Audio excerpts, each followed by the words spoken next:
What's going on, you guys? I'm here to speak about my Evo experience. As you all know, the tournament is now well and done, over with. I didn't win.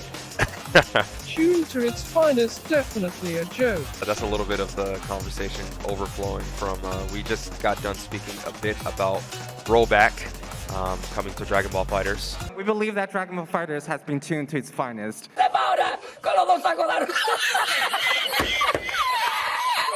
We're making jokes about it being tuned to its finest, in the words of our devs. I guess I can speak a little bit about that while we're speaking about the Evo experience.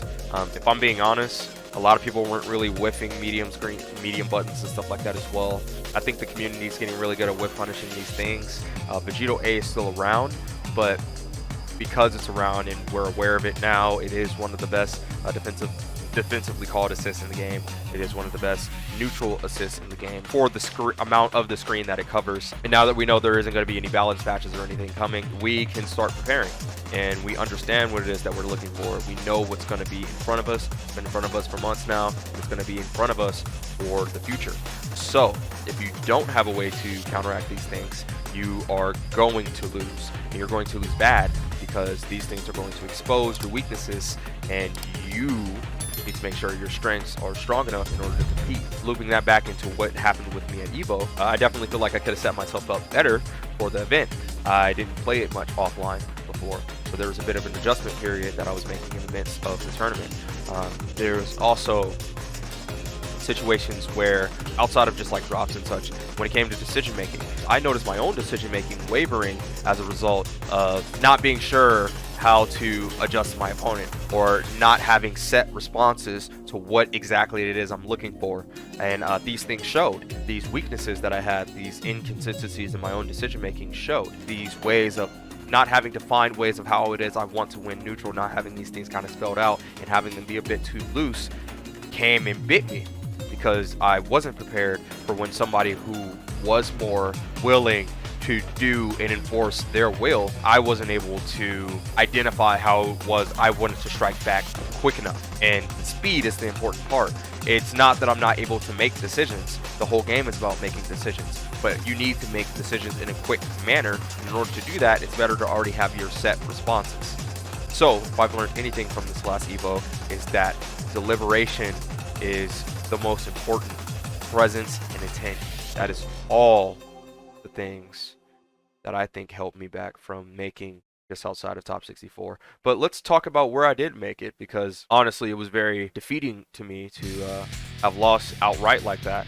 But I still made it out of, I didn't drown in pools. They actually placed me around 50th, and yes, we made it all the way up to the top 102 without losing a game. After they took us a break until 2 o'clock, we came back at 2 o'clock to our pool, and that's when I got to face Oblivion, one of the Dragon Ball FighterZ players from Japan, and I had some real trouble against them. I actually felt like I was taking the initiative a lot of the time during our games, but it wasn't enough. I felt like I would take the initiative, and then it was this feeling of what next? Now that you have them here, how are you going to open them up? These things didn't feel as structured as they should have been, or at least I feel like they should have been. And I definitely noticed that, because when it was the opposite, I lost neutral, I was put into a mix-up. I would win neutral, and I would do like a block string a little bit. I'll try to like wait for an assist, and then I try to set up some like situation or something. It just felt unpracticed. There was a lack of deliberation, and it really showed up in the midst of our games. So yes, I ended up losing that game outright. It felt very winnable. It says 2-0 here, but honestly I felt like I could have won the first game. Honestly, I felt like I could have won the second game as well. The second game I got 2-touched because I up-teched, and I didn't respect they had like a 2-8 setup, and I was wondering, because the way that they called an assist after, it really left an impression that even if I would have blocked it, I would have been inside of a mix-up if I would have blocked it, the way like their assist and such called. It really just brought to my attention again, and I know I'm going to sound like a broken record, that deliberation and intent behind your actions and having set responses already in place, so when these situations come up, you're not sitting there wondering what to do next. It also helps to have something as a threat on your opponent's mind as well, because you will do these actions. You will have something planned. It is a threat to be locked down, because these next few actions are going to lead into some of the strongest situations in the game, and I felt like that was missing for myself. And we ended up losing to Oblivion on that second round of pools, right outside of winners quarters. We could have made winners quarters for Evo, but we lost just outside of that. Then we got sit down to losers. Losers are, I believe, round 4 or 5. I'm not sure where we were at. Losers round 2. So yes, we came down to losers round 2, and we played Easy Q. Actually, a person who's been on the channel in the prior, and I believe if you guys are aware of Murder Lake and such, they have always been around that scene as well.